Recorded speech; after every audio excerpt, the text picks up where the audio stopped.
تکبیر، رسالت، تحقیق، حیدری، اہل سنت، شیخ غزالی زمان۔ یہ نعرہ خلافت کیوں لگا؟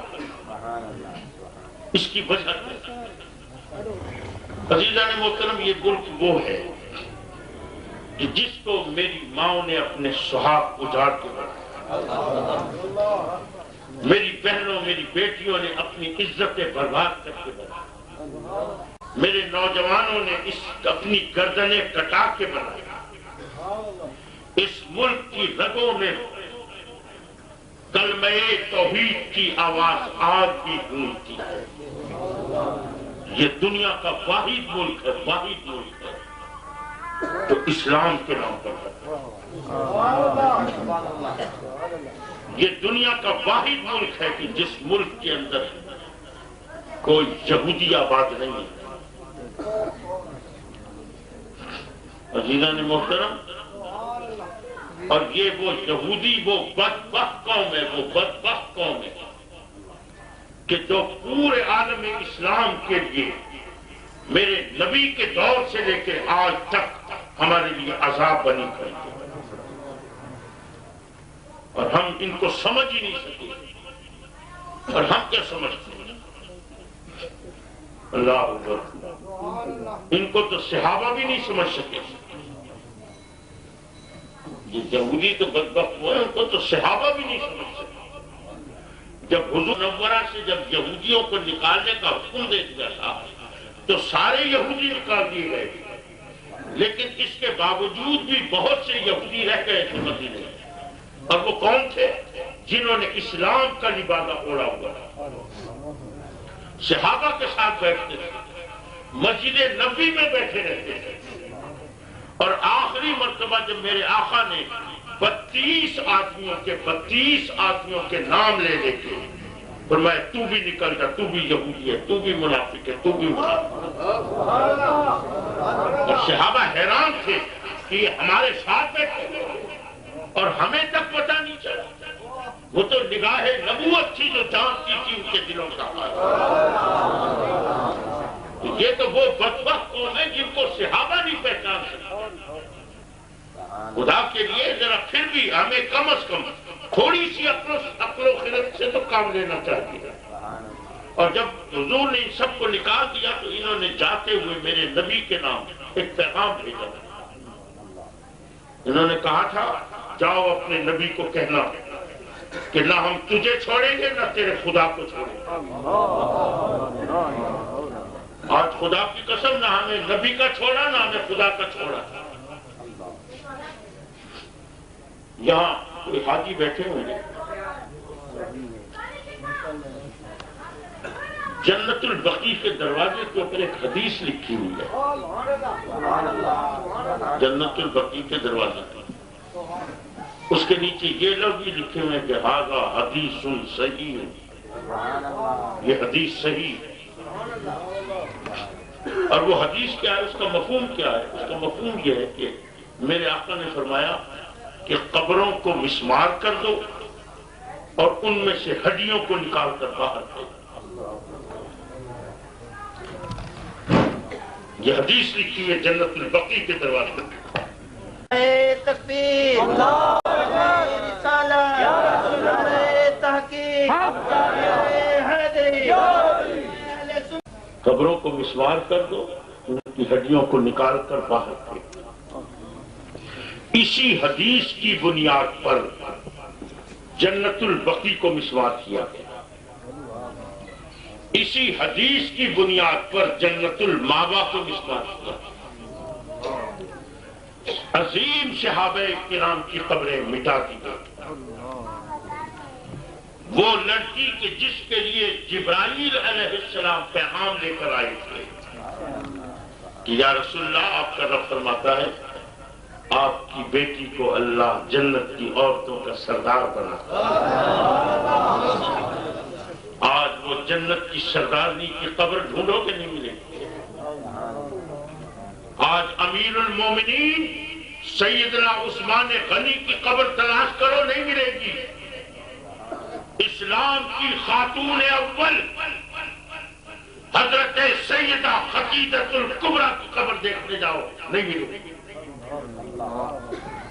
مٹا دی گئی ہیں قبریں، ہڈیاں بھی نکالنا چاہتے تھے لیکن اتفاق سے ہڈیاں ملی نہیں ان کو۔ ایک ہی صحابی کی قبر کھلی تھی، ان کا پاؤں نظر آیا، پاؤں کے انگوٹھے کے پر کوئی لوہے کا تیز دھار آنا لگا، اس سے اس طرح خون نکلا جیسے کسی زندہ انسان کے جسم سے نکلتا،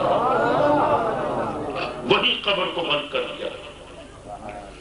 ہڈیاں نہ نکال سکے لیکن قبروں کو مسمار کر دیا کہ یہ حضور کی صحیح حدیث ہے۔ کیا آپ کا دل تسلیم کرتا ہے؟ تدفین ہو رہی ہے ایک صحابی کی، بخاری شریف کی حدیث ہے۔ اللہ حضور تدفین میں شامل ہے کہ ایک صحابی نے اپنے کسی بھائی کی قبر سے ٹیک لگا کے بیٹھ گیا۔ حضور نے جو دیکھا کہ یہ میرے دوسرے غلام کی قبر سے ٹیک لگا کے بیٹھے، حضور نے وہی فرمایا سیدھے اٹھ کے بیٹھ، اپنے بھائی کو تکلیف دے۔ میرے آقا کی عمر مبارک 6 یا 7 سال کی، حضور اپنی والدہ ماجدہ کے ساتھ حضرت سیدہ آمنہ کے ساتھ جا رہے تھے۔ حضرت سیدہ آمنہ اپنے پیکے جا رہے ہیں والدین سے ملنے کی، والدین کے گھر۔ حضور کی عمر 6 یا 7 سال کی ہے، حضور کو ساتھ لیا، ساتھ ایک اور خاتون بھی تھی، وہ حضور کی رضائی والدہ حضرت سیدہ ام ایمن، وہ بھی ساتھ ہیں، سیدہ آمنہ ہے، میرے آقا ہے۔ حضور کی عمر کتنی ہے؟ 6 یا 7 سال۔ یہ 3 آدمیوں کا قافلہ جا رہا ہے، مقام ابوا پہ پہنچے، سیدہ آمنہ کے سینے میں شدید درد اٹھا، اتنا شدید کہ محسوس ہوا کہ شاید زندگی ساتھ چھوڑ رہی۔ جب یہ محسوس ہوا، حضور قریب بیٹھے ہیں، بیٹا ساتھ بیٹھا ہے، فوراً بیٹے کو قریب کیا، فرمایا بیٹا شاید اب زندگی ساتھ نہیں دے گی۔ حضور نے جو اپنی ماں کی کیفیت دیکھی، بات سنی، میرے آقا سے برداشت نہیں، حضور رو پڑے، وہی ماں کو بھیج لیا باہوں کے لیے، عرض کی ماں آپ کے سوا میرا دنیا میں کون ہے؟ آپ چلے جاؤ گے میں کہاں جاؤں گا؟ حضور ماں کو اپنی باہوں میں لے کے بھیجے ہوئے رو رہے ہیں کہ سیدہ آمنہ کی روح مبارک قفر سے انصری سے پرواز کرے۔ نہ معلوم کس طریقے سے سیدہ آمنہ کی قبر کھودی آقا نے، کس طریقے سے اپنے ماں کو لحد میں اتارا ہوگا، کس طریقے سے قبر کو بند کیا ہوگا، اور قبر بند کرنے کے بعد بھی حضور کی کیفیت یہ ہے کہ ماں کی قبر کے اوپر گرے ہوئے ہیں، بھی پکڑا ہوا ہے ماں کی قبر کو، رو رہے ہیں اور فرما رہے ہیں حضرت سیدہ ام ایمن سے کہ اب میں اپنی ماں کو چھوڑ کے کبھی نہیں جاؤں گا، میں بھی یہی ساری زندگی گزاروں گا۔ حضرت سیدہ ام ایمن نے بڑی منت سماجت کر کے پتہ نہیں کس طریقے سے حضور کو ماں کی قبر سے علیحدہ کیا، اور پھر علیحدہ کر کے ان کو پھر لے کے چلی ہیں۔ اس واقعے کے 56 یا 57 سال کے بعد حضور مدینے سے تشریف لا رہے ہیں، حج کے لیے جا رہے ہیں مکے۔ آج میرے آقا کے ساتھ 80,000 غلاموں کا لشکر چل رہا ہے، اور راستہ کون سا اختیار کیا حضور نے؟ وہی ابوا کا راستہ۔ جب مقام ابوا پہ پہنچے، 80,000 لوگوں کی خیمہ بستی آباد، حضور خیموں کا شہر تعمیر کرا کے میرے آقا پہنچے اپنی ماں کی قبر پہ، جا کے کھڑے ہوئے ہیں کہ فرط غم سے اتنے نڈھال ہوئے کہ گر پڑے ماں کی قبر کے اوپر، آنسو بہ رہے ہیں، عرض کر رہے ہیں ماں یہ نہ سمجھنا کہ میں تجھے بھول گیا تھا، نہیں نہیں، ماں قدم قدم پہ میرے ساتھ تھی، لیکن اللہ کی طرف سے حکم ایسا تھا کہ موقع ہی نہ مل سکا تیرے قدموں کو چومنے کے لیے۔ ماں میری زندگی کا بھی آخری سال ہے، اب ملاقات ہوگی، کہیں گیلا نہ دے دینا کہ بیٹے ساری زندگی آیا ہی نہیں ماں کے قدموں کو چومنے کے لیے۔ ماں بیٹا حاضر ہے آپ کے قدموں کو چومنے کے لیے۔ حضور ماں کی قبر سے لپٹ کے رو رہے ہیں۔ آج صرف ام ایمن یہ منظر نہیں دیکھ رہی، آج میرے نبی کے 80,000 غلام یہ منظر دیکھ رہے ہیں کہ ان کا نبی کس طرح اپنی ماں کی قبر سے لپٹ کے رو رہا ہے۔ مجھے خدا کے لیے بتاؤ، جو ہستی اپنی ماں کی قبر کو نہیں چھوڑتی، کیا وہ یہ حکم دے گی کہ قبروں کو مسمار کرو، ان میں سے ہڈیوں کو نکال کر باہر دے؟ دل مانتا ہے؟ اللہ اکبر۔ میں نے وہاں تو کیونکہ مدینے میں پڑھی، پھر وہاں پہ سوچا کہ دیکھیں کسی کتاب میں انہوں نے جو حوالہ دیا، پھر میں نے دیکھا ہی نہیں وہاں پہ، اس لیے کہ وہاں پہ اب سعودی، اس لیے ہم اب جب کتابیں وغیرہ ہمیں عربی کی کوئی بھی منگوانی پڑتی ہے تو ہم سعودی عرب سے نہیں منگواتے۔ اس کی وجہ یہ ہے کہ بہت ساری احادیث انہوں نے کانٹ چھانٹ کر دی، بڑی عجیب تحقیق کر دی۔ اب ہمیں جب بھی ضرورت پڑتی ہے کتابوں کی تو ہم یا تو مصر سے منگاتے ہیں یا ترکی سے منگواتے ہیں۔ تو میں نے کہا یہاں دیکھنے کا فائدہ ہی نہیں ہے، اس لیے کہ پتہ نہیں کیا کانٹ چھانٹ کی ہوگی، تو جب پاکستان جائیں گے تو پھر وہاں دیکھ لیں گے۔ الحمدللہ میں جب پاکستان آیا تو میں نے خود بھی تحقیق کی، کچھ علماء کو بھی میں نے ٹیلی فون کیا، میں نے کہا بھئی یہ ذرا حدیث دیکھو۔ اچھا وہ دیکھا تو واقعی حدیث صحیح ہے، حدیث صحیح ہے۔ تو حضور نے فرمایا کہ قبروں کو مسمار کر دو، ان میں سے ہڈیوں کو نکال کر باہر کر۔ ہائے ہائے، لیکن یہ حدیث ہے کب؟ عزیزان محترم، حدیث تو صحیح ہے، لیکن خدا کے لیے اس امت پہ رحم کرو۔ یہ حدیث کب کی ہے؟ یہ حدیث اس وقت کی ہے جب مسجد نبوی کی تعمیر ہو رہی تھی اور مسجد نبوی کے ارد گرد جو مشرکوں کی قبریں تھیں، تو صحابہ نے آ کے عرض کی یا رسول اللہ ان مشرکوں کی قبروں کو کیا کریں؟ حضور نے فرمایا قبروں کو مسمار کر دو، ان میں سے ہڈیوں کو نکال کر باہر ذرا اندازہ کیجئے گا کہ مشرکوں کی قبروں کی حدیث کو صحابہ کی قبروں پہ چسپاں کیا، مشرکوں کی قبروں کی حدیث کو تم نے اہل بیت اطہار کی قبروں پہ چسپاں کیا۔ کیا تم اسی دھندے پہ لگے کھڑے ہو؟ آمنا و صدقنا، میں تسلیم کرتا ہوں کہ تم اسی دھندے پہ لگے کھڑے ہو، کیونکہ ہم عرصے دراز سے دیکھ رہے ہیں کہ تم بتوں کی آیتوں کو نبیوں پہ چسپاں کرتے ہو، بتوں کی آیتوں کو اللہ کے ولیوں پہ چسپاں کرتے ہو۔ ہماری لوگوں کو تو نہ احادیث پڑھی، نہ عربی آتی ہے، نہ کچھ، آ جاتے ہیں جی دکھانے کے لیے، دیکھو جناب یہ حدیث ہے یہ، اور لوگ حیران، ہاں جی حدیث ہے یہ ہے۔ کاش کہ تھوڑی سی عقل سلیم لے آؤ، خدا کی قسم کھا کے کہتا ہوں سب کچھ پتہ چل جائے گا کہ آج اس بدبخت یہودی نے ہمارے ساتھ کیا کیا ہے۔ یہ آپ کیا سمجھتے ہیں سعودی عرب کے اندر کیا سارے مسلمان ہیں؟ جب حضور نے یہودیوں کو مدینے سے باہر نکالا تھا تو کتنے بڑے بڑے قبیلے تھے یہودیوں کے، بنو قریظہ، بنو نذیر، بنو ربیہ، یہ اتنے بڑے بڑے قبیلے یہ کہاں آباد ہوئے تھے؟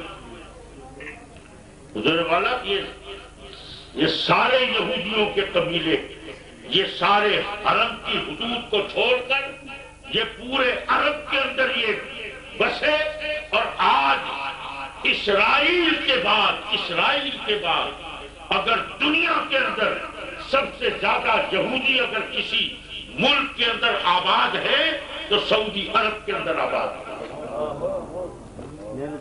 پوری دنیا کے یہودی مل کے پیسے جمع کرتے ہیں، سعودی عرب بھجواتے ہیں اور وہاں سے مکے اور مدینے کے نام پہ ایڈ چلتی ہے اور ان کا قول پورا ہوتا ہے، جاؤ اپنے نبی کو کہنا نہ تجھے چھوڑیں گے نہ تیرے خدا کو چھوڑیں گے۔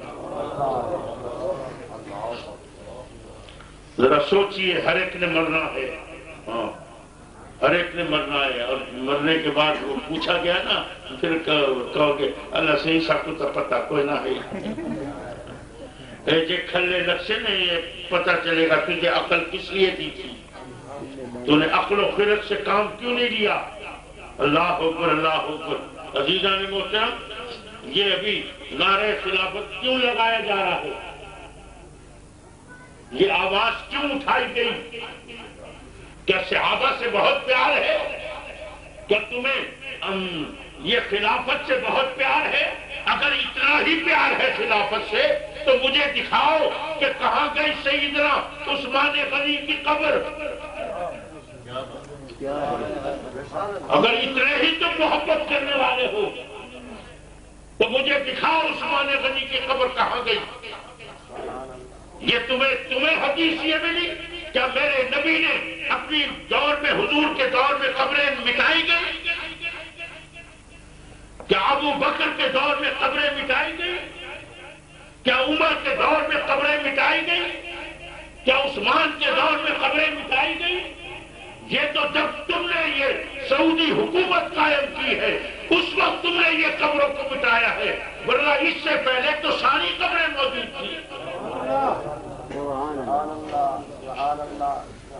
کبھی دیکھنا خدا کے لیے تصویریں، وہ پرانے زمانے کی سلطنت عثمانیہ کے دور کی، ذرا کبھی تصویریں میں نے تو خود دیکھی ہیں، کیسے حسین قبے بنے ہوئے تھے، ایک ایک قبے کے اوپر لکھا ہوا تھا ھذا قبر عثمان، ہر ایک صحابی کا نام لکھا ہوتا ہے کہ یہ فلاں صحابی کی قبر ہے، یہ اہل بیت اطہار میں وہ فلاں نفوس قدسیہ کی قبریں ہیں، ایک ایک قبر کے اوپر نام لکھے ہوئے ہوتے تھے، اور انہوں نے نبی کی حدیث پہ عمل کیا، سب قبروں کو مٹا دیا، اور آج اللہ اکبر عثمان غنی کی قبر کو مٹا کے آج نعرہ خلافت لگاتے ہو۔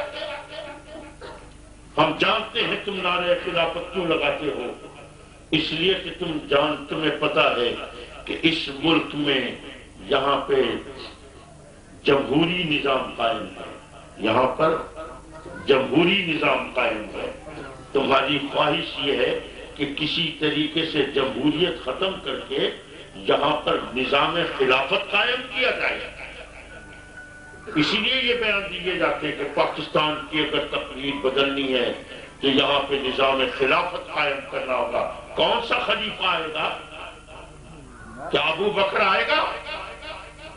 کیا عمر آئیں گے؟ کیا عثمان آئیں گے؟ کون سا خلیفہ آئے گا؟ آؤ میں بتاؤں کون سا خلیفہ آئے گا۔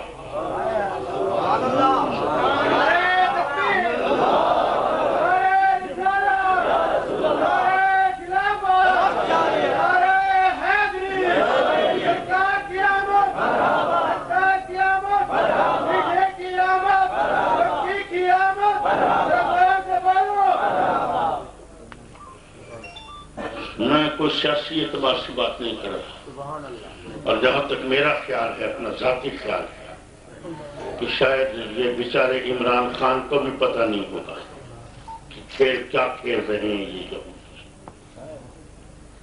یہودن سے شادی ہوئی، کتنے بیٹے ہوئے عمران خان کے؟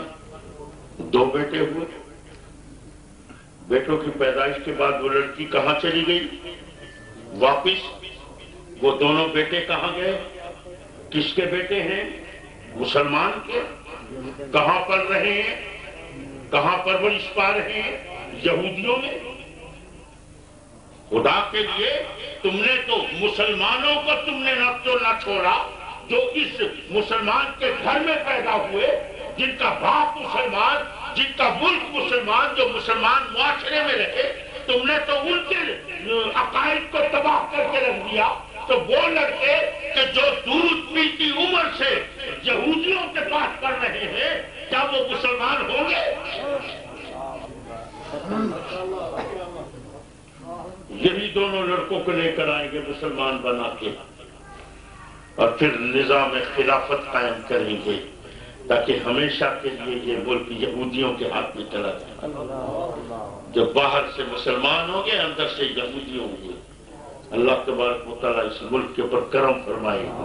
اللہ اس ملک کو یہودی سازشوں سے ہمیشہ آزاد رکھے اور اس کو ہمیشہ پاک و صاف رکھے.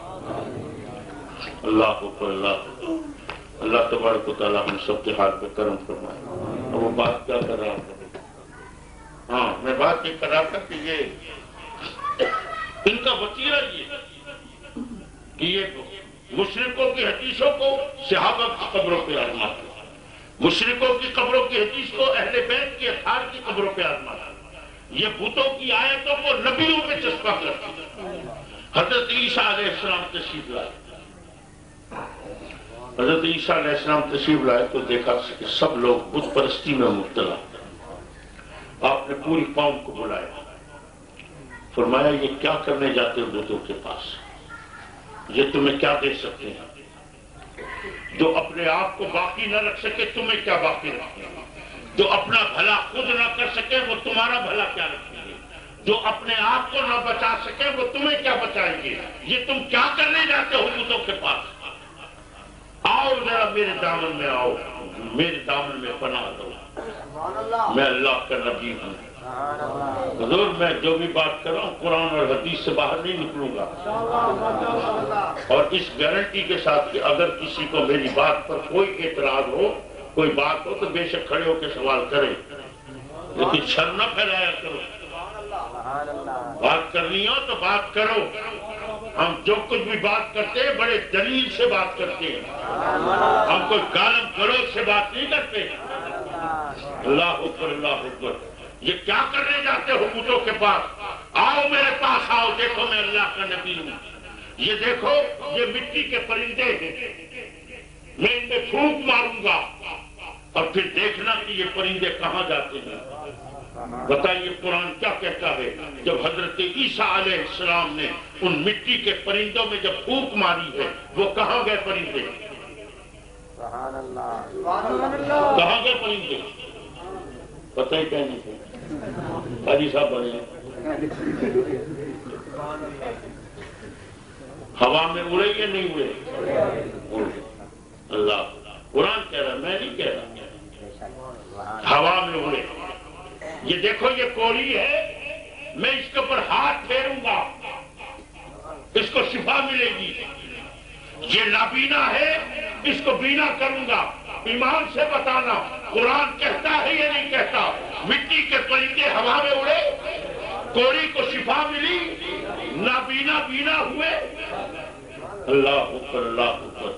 پھر حضرت عیسیٰ علیہ السلام کو فوراً خیال آیا کہ یہ تو ہیں بتوں کے پجاری، اب یہ میری اتنی طاقت دیکھ رہے ہیں کہ میں نے مٹی کے پرندے میں پھونک ماری تو ہوا میں اڑ گئے، کوڑی پہ ہاتھ پھیرا تو شفا مل گئی، نابینا کو بینا کر دیا. یہ میری اتنی طاقت دیکھیں گے تو کہیں ایسا نہ ہو کہ یہ اب کہیں میری پوجا میں شروع کر دے. یہ کہیں میری پوجا میری پرستش نہ شروع کر دیں. تو اس چیز سے بچانے کے لیے حضرت عیسیٰ علیہ السلام نے ایک لفظ ان کے سامنے بولا. فرمایا یہ جو کچھ بھی تم دیکھ رہے ہو یہ پتہ ہے کہاں سے ہے؟ بِإِذْنِ اللَّهِ.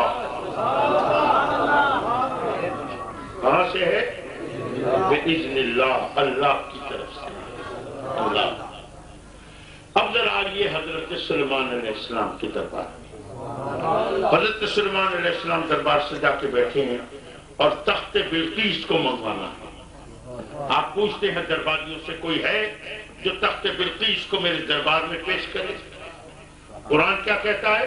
وَقَالَ عِفْرِيتٌ مِّنَ الْجِنِّ. ہیبت ناک جن کھڑا ہوا، اس نے کہا انا آتی کا نہیں، میں لے کر آتا ہوں. حضرت سلیمان علیہ السلام نے پوچھا کتنی دیر میں؟ اس نے عرض کی حضور محفل کے برخاست ہونے سے پہلے پیش کر دوں گا. حضرت سلیمان علیہ السلام نے فرمایا یہ تو بہت دیر ہے، ہمیں اس سے بھی پہلے چاہیے. اب کیا ہوا؟ اس کے بعد کیا ہوا؟ کیا کہتا ہے قرآن؟ وَقَالَ الَّذِي عِندَهُ عنده علم من الکتاب. تو پھر ایک شخص کھڑا ہوا، انسان کھڑا ہوا. یہ صاحب کتاب نہیں ہے، صاحب کتاب نہیں ہے، بلکہ یہ کیا ہے؟ علم من الکتاب. اس کے پاس کتاب میں سے علم ہے. اس کے پاس کتاب میں سے علم ہے. وہ کھڑا ہوا اور اس نے کہا انا آتیک بہ، میں لے کر آتا. حضرت سلیمان علیہ السلام نے پوچھا کتنی دیر میں؟ اس نے مسکرا کے عرض کی حضور ذرا گردن موڑ کے تو دیکھیں تخت بلقیس موجود ہے.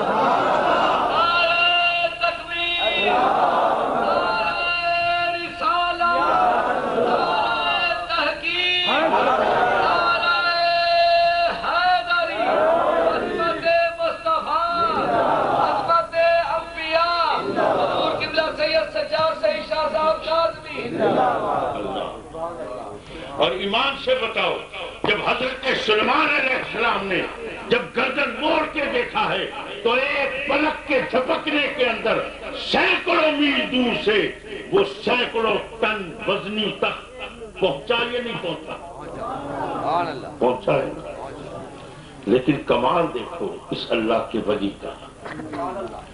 حضرت عیسیٰ علیہ السلام بات کرتے ہیں تو فرماتے ہیں بِإِذْنِ اللَّهِ، بِإِذْنِ اللَّهِ. لیکن یہ اللہ کا ولی جب بات کرتا ہے تو کیا کہتا ہے؟ بِإِذْنِ اللَّهِ کے لفظ نہیں بولتا، بلکہ اس کا انداز گفتگو دیکھو. یہ کیا کہتا ہے؟ یہ کہتا ہے انا آتیک بہ، میں لے کر آتا ہوں. یہ آج یہ بِإِذْنِ اللَّهِ کے لفظ کیوں نہیں بولے جا رہے؟ کیا باپ ایمان سے بتاؤ، یہ بھی جو تخت آیا تھا یہ بِإِذْنِ اللَّهِ تھا یا نہیں تھا؟ لیکن آج یہ بِإِذْنِ اللَّهِ کے لفظ کیوں نہیں بولے جا رہے؟ وجہ کیا ہے؟ وجہ یہ ہے کہ حضرت عیسیٰ علیہ السلام نے جب خطاب کیا تو ان کا خطاب تھا مشرکوں سے. ان کا خطاب تھا مشرکوں سے. لیکن اللہ کے اس ولی کا خطاب مشرکوں سے نہیں ہے، بلکہ اللہ کے نبی سے ہے. کہ اللہ کے نبی سے ہے. اللہ کے نبی کو بتانے کی ضرورت نہیں ہے بِإِذْنِ اللَّهِ، بلکہ اللہ کے نبی کو تو یہ بتانے کی ضرورت ہے کہ اے سلیمان تو نبی ہے، تجھے نبوت کی طاقت کا پتہ ہوگا، تو نے جن کی طاقت بھی دیکھ لی. آؤ سلیمان اب اللہ کے ولی کی طاقت بھی دیکھ لو.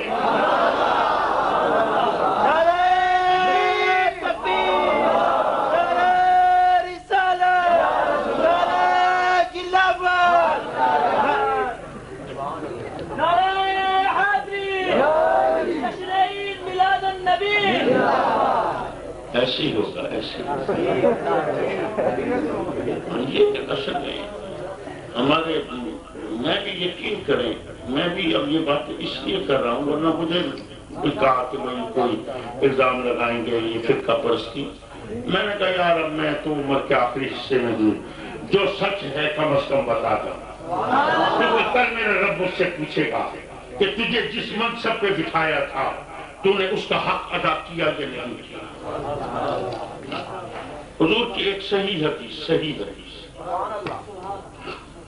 ہم ایک طرف تو ہیں مسلمان، سب سے پہلے ہماری حیثیت کیا ہے؟ مسلمان. اور ہماری دوسری حیثیت کیا ہے؟ کہ ہم پاکستانی ہیں. مسلمان ہیں اور پاکستانی ہیں، یہ دو حیثیتیں ہیں ہماری. اللہ اکبر. ایک طرف اسلام کے قانون لاگو ہوتے ہیں اور دوسری طرف میرے ملک کے بھی قانون لاگو ہوتے ہیں. خدا کی قسم ہم اسلام کے قانون کی بھی پاسداری کرتے ہیں، ہم اپنے ملک کے قانون کی بھی پاسداری کرتے ہیں. یہی وجہ ہے کہ جب تحریک چلی ختم نبوت کی قادیانیوں کے خلاف تو ہم نے کسی قادیانی کو قتل کرنے کا حکم نہیں دیا. کیوں نہیں دیا؟ اس لیے کہ چاہے کوئی عیسائی ہے، چاہے کوئی ہندو ہے، چاہے کوئی غیر مسلم ہے، کوئی بھی ہے، میرے ملک کا شہری تو ہے نا. میرے ملک کا شہری ہے، اور ہمیں میرے ملک کا قانون اجازت نہیں دیتا کہ ہم اس ملک کے کسی شہری کو قتل کریں۔ ہم نے ان کے خلاف آواز اٹھائی، ان کو کافر قرار دیا جائے، لیکن ہم نے ان کو کوئی قتل کرنے کا حکم نہیں دیا، بلکہ ہمارے اوپر الٹا گولیاں چلائی گئی۔ آج بھی میرے والد کریم کے مزار کے ساتھ آپ جا کے دیکھیے، 4 شہیدوں کی قبریں آج بھی موجود ہیں، جو تحریک ختم نبوت میں جنہوں نے اپنے سینے پہ گولیاں کھائی۔ ہم سینوں پہ گولیاں تو کھا سکتے ہیں، لیکن ہم کسی کو جا کے قتل کرنے کا حکم نہیں دے سکتے۔ اللہ اکبر، اللہ اکبر۔ عزیزان محترم، لیکن میرے دین کا بھی قانون تھا، اور میرے دین کا قانون کیا تھا کہ اگر یہ کافر ہے تو پھر ان کو کافر قرار دیا جائے، ان کو کافر قرار دیا جائے۔ میرے نبی کی ایک صحیح حدیث ہے، صحیح حدیث،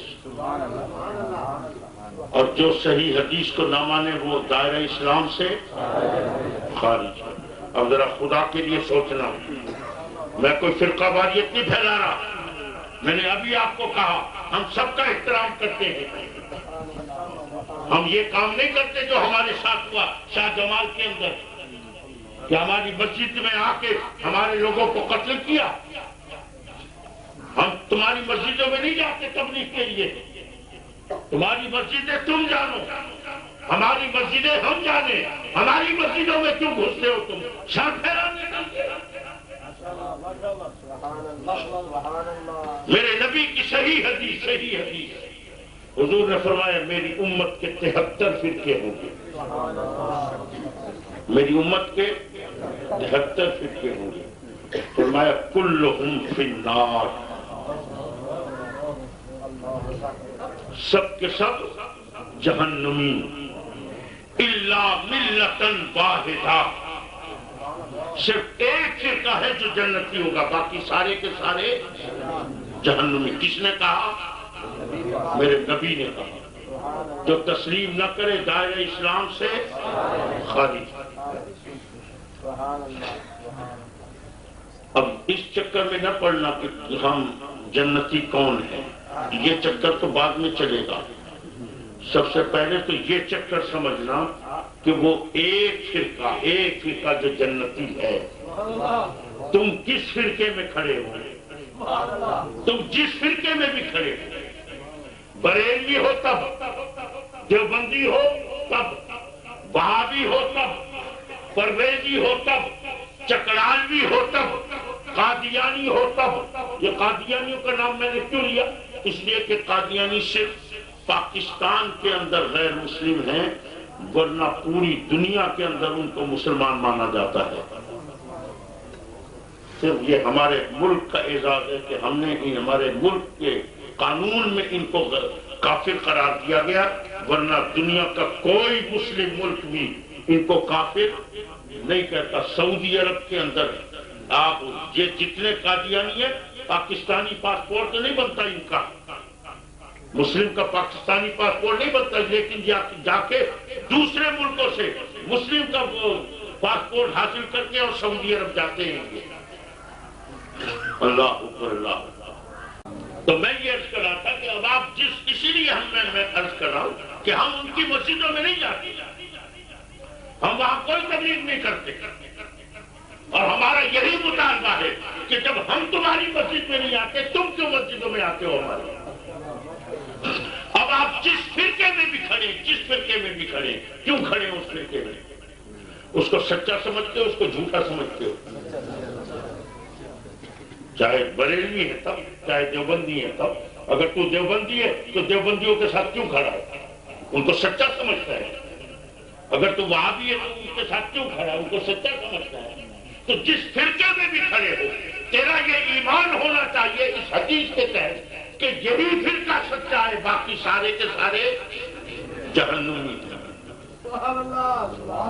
باقی سارے کے سارے جہنمی ہیں۔ کوئی بریلوی دیوبندی کے پیچھے نماز نہیں پڑھ سکتا، کوئی دیوبندی بریلوی کے پیچھے نماز نہیں پڑھ سکتا. میرے نبی کی اس حدیث کے تحت یہی وجہ ہے کہ ہم اپنے مسلک کے اندر جو اتنی سخت ہے وہ صرف اس لیے کہ ہم اپنے نبی کی ہر حدیث کو تسلیم کرتے ہیں.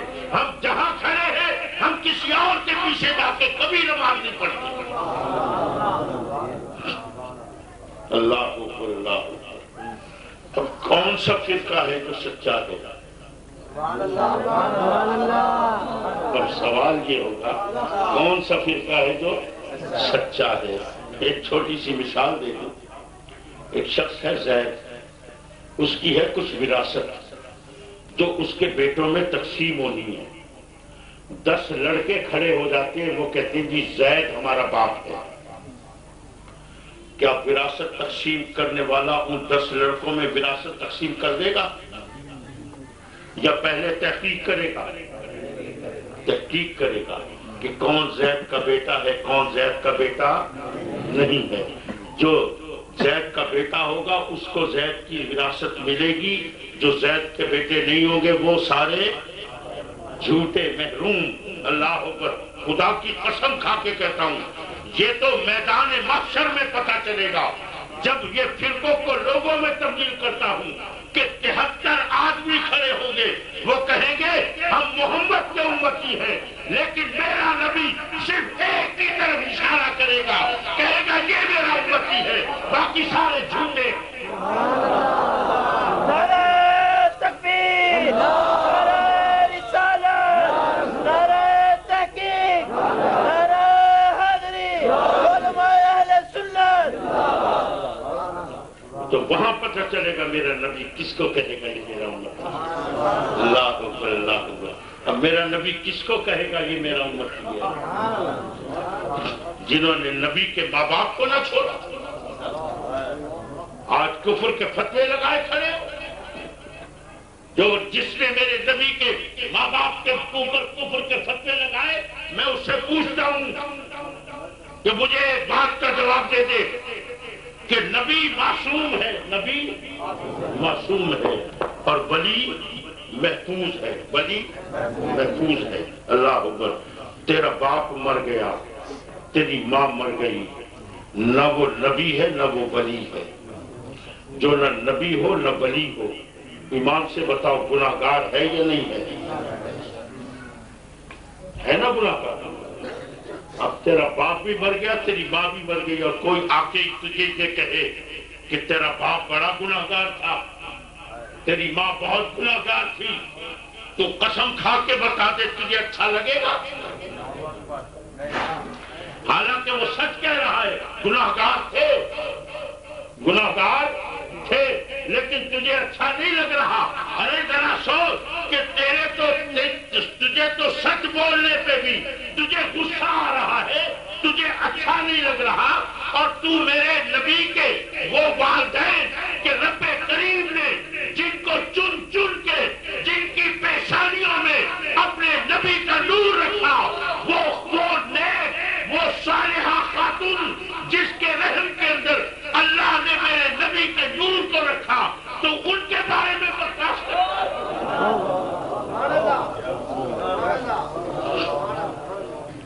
اللہ اکبر, اللہ اکبر. حضرت عبداللہ کا وصال کب ہوا؟ حضور کے پیدائش سے پہلے. حضرت آمنہ کا وصال کب ہوا؟ حضور کے اظہار نبوت سے پہلے. ٹھیک ہے, اللہ اکبر. حضور سے پہلے کون سا نبی آیا؟ حضرت عیسیٰ علیہ السلام. حضرت عیسیٰ علیہ السلام کے بعد حضور آئے. حضرت عیسیٰ علیہ السلام اور حضور کے درمیان کتنے سالوں کا عرصہ ہے؟ 550 سال.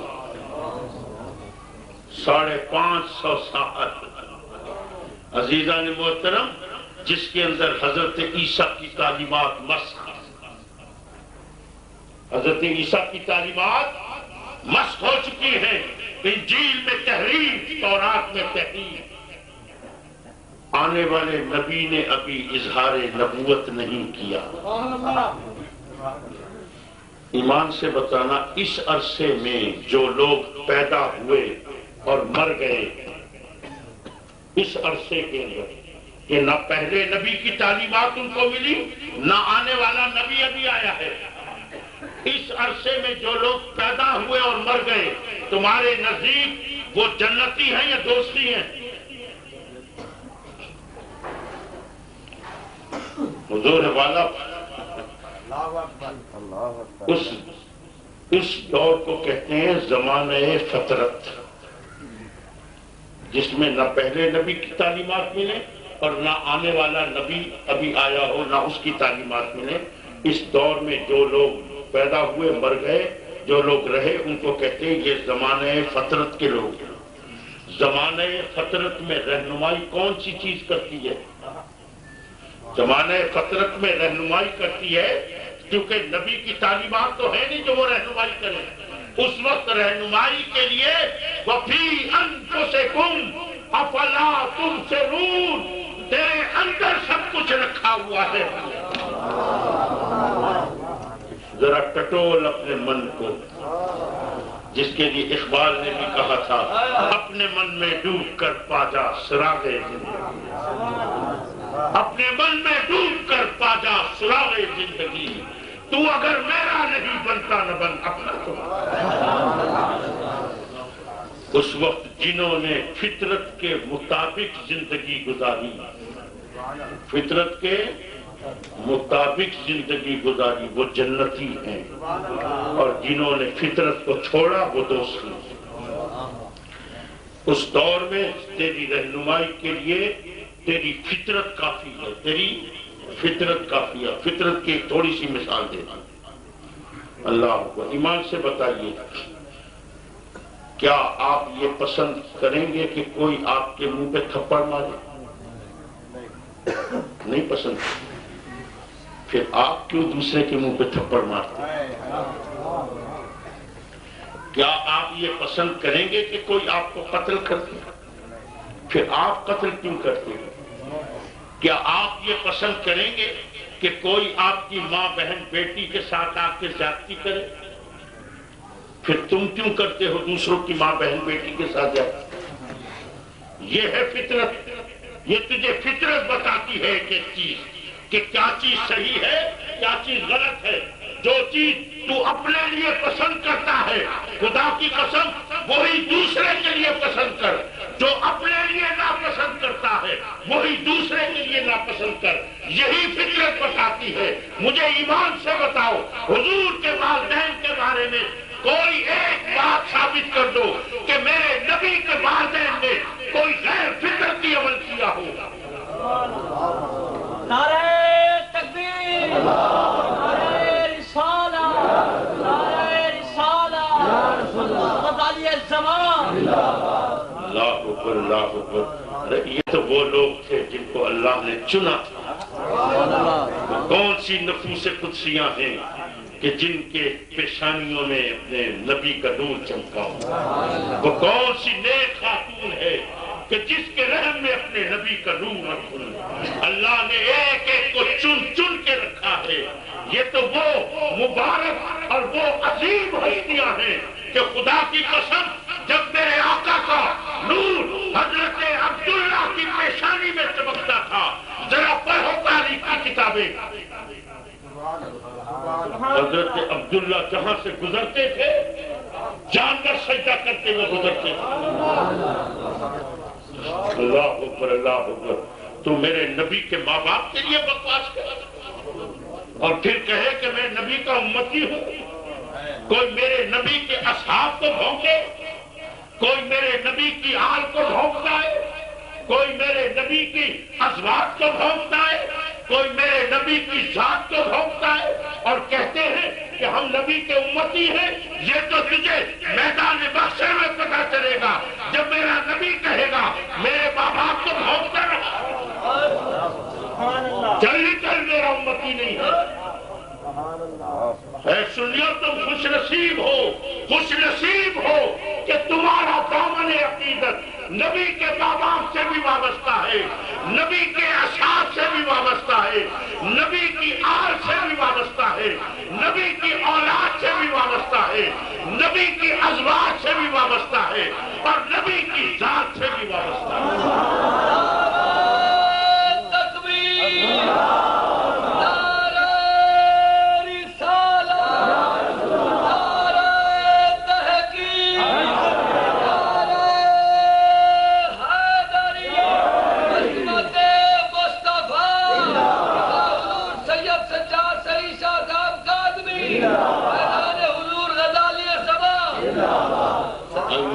صاحب کو رکے نہ نہیں بیٹھا ناریوں واسطے، پتہ ہے کیوں؟ تاکہ پکا بھی نہ صحیح طریقے اللہ۔ عزیزان محترم، آخر میں دو باتیں، دو روایت سنا کے گفتگو ختم۔ ذرا سوچنا آج کیا ہمارے ساتھ کھیل کیا ہوتا ہے۔ حضرت موسیٰ علیہ السلام کی روایتیں بڑی ذوق و شوق سے لوگ بیان کرتے ہیں۔ میں نے خود وہ کیسٹیں سنی ہے، میں نے خود اپنے کانوں سے سنی ہے۔ اللہ اکبر اللہ، توحید کے علم بردار ہے، بڑے توحید پھیلا رہے ہیں۔ حضرت موسیٰ علیہ السلام کا ایک امتی، آپ اس کے پر بہت شدید ناراض، اتنے ناراض کہ اس کو دیکھنا بھی برداشت نہیں کرتے، پسند نہیں کرتے۔ آپ سفر میں جا رہے ہیں کہ راستے میں وہ آپ کو امتی نظر آ گیا، جیسی وہ نظر آیا ہے آپ کو تیش میں آ گیا، اسی وقت دعائے ضرورت یا اللہ اس کو موت دے دے، دعائے ضرورت کا کرنا تھا تو وہی گرا اور مر گیا۔ جب مر گیا تو رب کریم نے حضرت موسیٰ کو وحی کی، فرمایا موسیٰ آپ سفر میں جا رہے ہو، تھوڑا سا آگے جاؤ گے تو دیکھو گے کہ راستے میں کوئی کمہار ملے گا آپ کو جو برتن بنا رہا ہو، اس کمہار کو یہ کہنا کہ اے کمہار اپنے برتنوں کو توڑ۔ پھر موسیٰ وہ جو عمل کرے یا جو بھی بات کہے ہمیں بتانا کہ کیا عمل کیا یا کیا بات کیا۔ حضرت موسیٰ جب کچھ اور آگے بڑھے تو دیکھا واقعی کمہار بیٹھا وہ برتن بنا رہا ہے۔ آپ نے جا کے اس کو کہا بھائی کمہار صاحب اپنے برتنوں کو تو توڑ دیا۔ آپ کو جانتا نہیں تھا، ایک دم اس نے چہرہ اٹھا کے دیکھا، کہا جناب شکل سے بڑے وجیح ہیں، بڑے حسین ہیں، بڑے شکیل ہیں، بڑے باروب شخصیت ہے، لیکن حیرت ہے کہ عجیب بات کر رہے ہیں آپ، کہتے ہو برتنوں کو توڑ۔ تو جناب یہ برتن میں نے بڑی محبت سے بنائے ہیں، بڑے پیار سے بنائے ہیں، جناب میں ان برتنوں کو نہیں توڑوں گا۔ جب یہی جواب حضرت موسیٰ نے اللہ کی بارگاہ میں عرض کی تو رب کریم نے فرمایا موسیٰ اگر ایک بندہ محبت سے بنائے ہوئے برتنوں کو نہیں توڑ سکتا تو موسیٰ میں نے بھی تو بندے بڑی محبت سے بنائے۔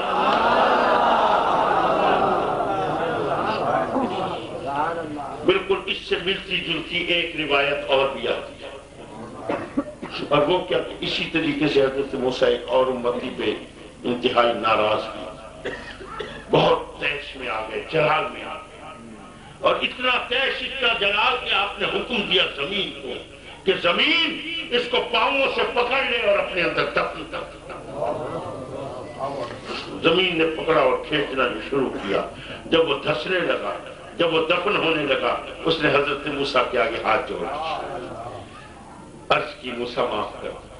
روتا رہا، گڑ گڑاتا رہا، فریادیں کرتا رہا، معافیاں مانگتا رہا، لیکن حضرت موسیٰ کو رحم نہیں آیا۔ جب رحم نہیں آیا نتیجہ کیا نکلا؟ زمین میں دفن ہو گیا۔ جب دفن ہو گیا تو رب کریم نے پھر موسیٰ کو وحی کیا، فرمایا موسیٰ میرا یہ بندہ تیرے آگے ہاتھ جوڑے کھڑا تھا، موسیٰ اگر یہ میرے آگے ہاتھ جوڑ لیتا میں اس کو معاف کر دیتا۔ سنی جناب دونوں روایت، ایمان سے بتانا دل میں کیا خیال پیدا، سنانے والوں کے کمال دیکھیے گا، دل میں خیال یہ پیدا ہوا کہ اللہ میرا اللہ کتنا رحمان کتنا رحیم ہے کہ کہتا ہے کہ موسیٰ اگر یہ مجھ سے معافی مانگ لیتا میں معاف کر دیتا۔ کتنا رحمان ہے اللہ، اللہ اکبر اللہ اکبر، یہی خیال پیدا ہوا ہے۔ لیکن اس کے ساتھ ساتھ ایک نامعلوم طریقے سے ایک چیز ذہن میں آ گئی، ابھی اظہار نہیں ہوگا لیکن جب میں بات کروں گا تو پھر فوراً آپ کو خیال آئے گا کہ واقعی بات صحیح ہے۔ اور وہ کیا چیز پیدا ہوئی کہ اس بندے کو کیا ضرورت تھی حضرت موسیٰ سے معافی مانگنے کی؟ اس بندے کو کیا ضرورت تھی حضرت موسیٰ کے آگے ہاتھ جوڑنے کی، ڈائریکٹلی اللہ کے پاس جاتا کہتا اللہ مجھے معاف کر دے، وہ رحمان رحیم ہے، معاف کر دیتا۔ ٹھیک ہے نا؟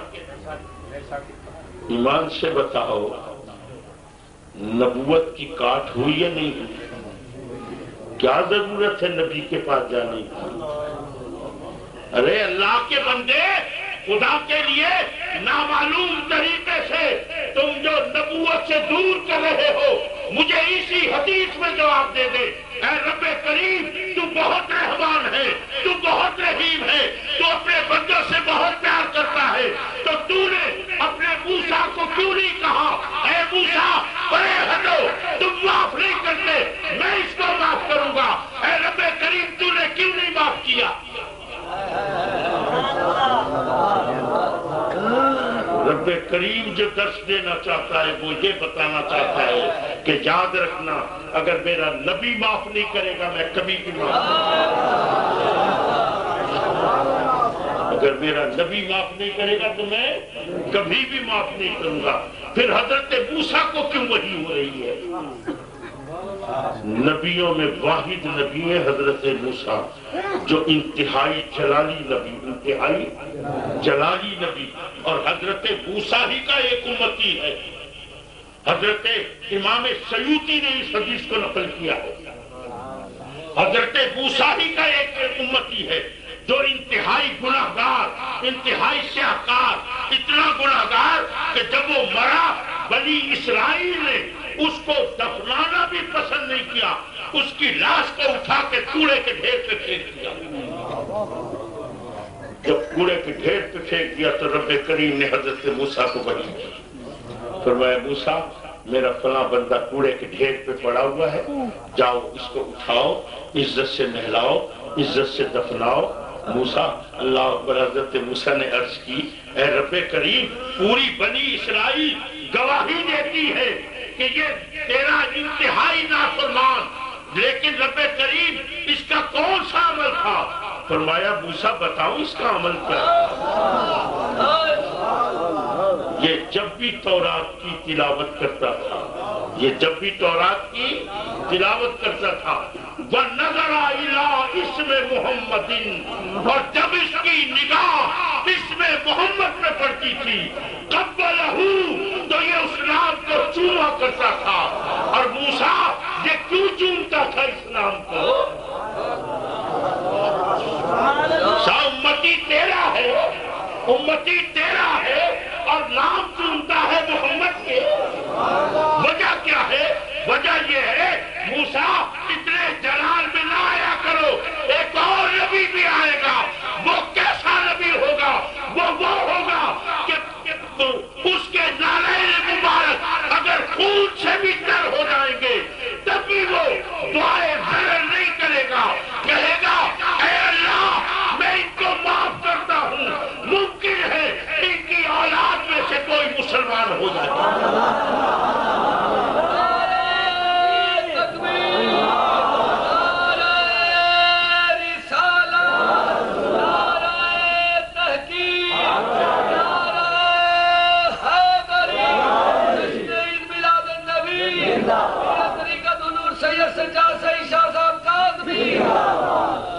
حضرت موسیٰ کو رحمت للعالمین کی طرف متوجہ کرو، موسیٰ اپنے دل میں رحم پیدا کرو۔